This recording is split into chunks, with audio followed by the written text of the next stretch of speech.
Halo, berjumpa lagi dengan saya.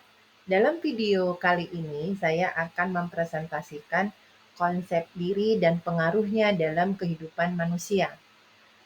Konsep diri ini merupakan ilmu yang saya pelajari di mata kuliah Estetika Humanisme. Sebelumnya, perkenalkan nama saya Puji Astuti dari kelas KM 203 Prodi Komunikasi dan dosen pengampu kami adalah Bapak Muhammad Nur Ihsan. Kita akan membahas bagaimana konsep diri terbentuk, baik dari jenisnya serta dampaknya terhadap komunikasi kita sehari-hari.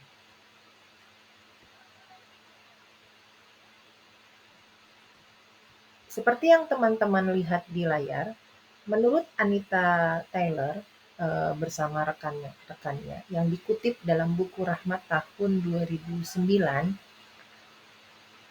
konsep diri adalah semua yang kita pikirkan dan rasakan tentang diri sendiri, yaitu keseluruhan kepercayaan dan sikap yang kita miliki terhadap kita.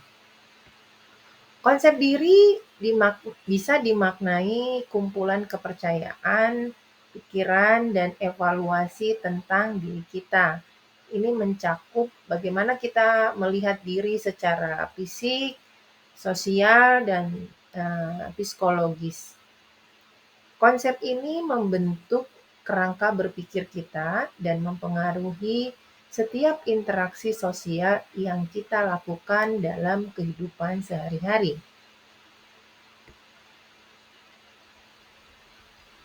Komponen dalam konsep diri ini terbagi menjadi dua komponen utama, di mana yang pertama adalah self-image atau citra diri, yakni bagaimana persepsi tentang bagaimana saya terlihat atau ingin dianggap.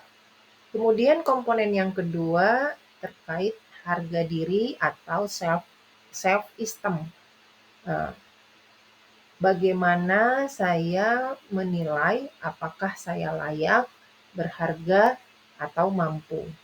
Dua komponen ini saling berpengaruh dalam membentuk rasa percaya diri. Konsep diri tidak muncul begitu saja. Ia dibentuk dari berbagai faktor, mulai dari faktor keluarga, pendidikan, hingga pengalaman sosial. Bahkan di saat ini, media sosial memiliki peran sangat besar dalam membentuk persepsi seseorang terhadap dirinya. Jika seseorang memiliki konsep diri yang positif, ia akan lebih memiliki kecenderungan untuk berani mencoba dan terbuka terhadap feedback yang diberikan kepada dirinya. Sebaliknya, konsep diri negatif bisa menyebabkan seseorang menjadi ragu, merasa rendah diri, dan menghindari tantangan. Dan ini sangat mempengaruhi terhadap perilaku ataupun pengambilan keputusan dalam diri seseorang.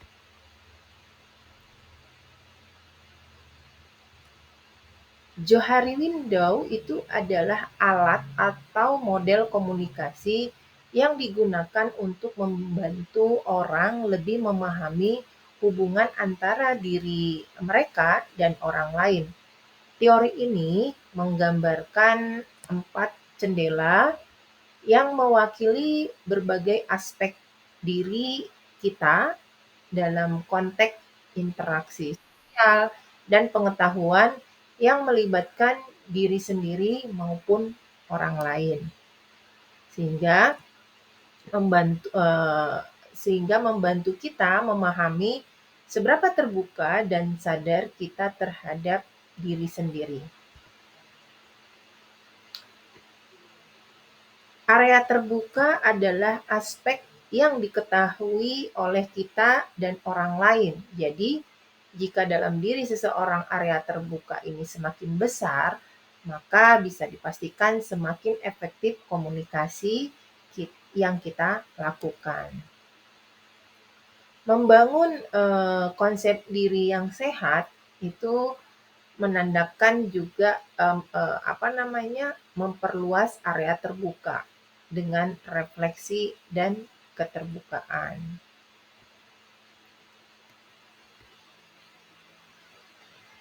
Ciri dari konsep diri yang positif itu bisa kita lihat dalam diri seseorang, di mana ketika individu ini memiliki ciri konsep diri yang positif, dia akan lebih terlihat percaya diri, jujur, juga realistis, jujur pada dirinya sendiri, serta mampu berkomunikasi dan dampaknya akan memudahkannya menjalin relasi yang sehat, gitu ya. Sehingga eh, tipe-tipe orang yang memiliki konsep diri positif ini kecenderungan untuk suksesnya dan diterima oleh lingkungan itu lebih besar.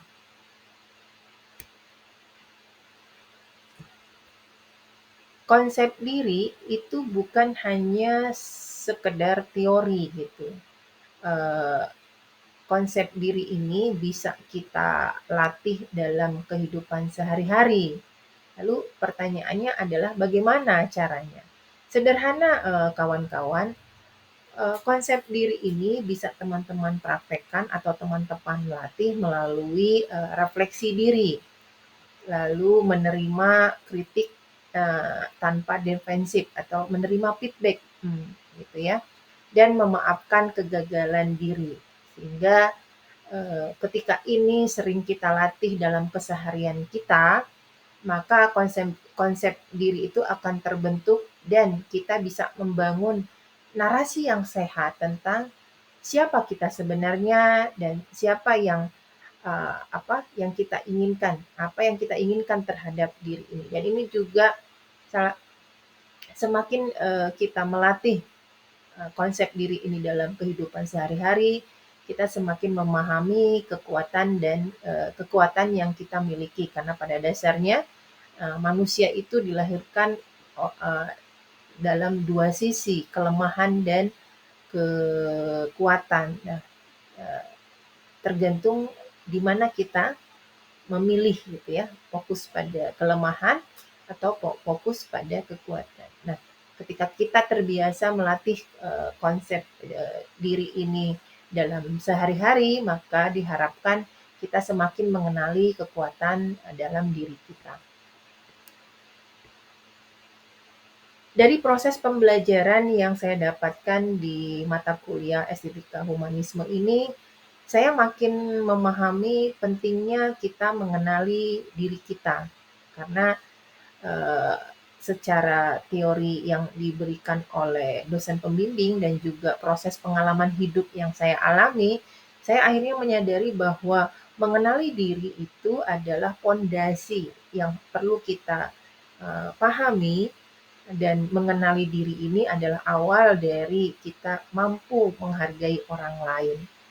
Eh, Menurut saya dari proses pembelajaran terkait konsep diri ini semakin menguatkan bagaimana kita mampu menemukan kekuatan-kekuatan potensi diri yang ada dalam diri kita dan kita juga mampu menerima kelemahan yang kita miliki tanpa harus terjebak dalam segitiga drama gitu.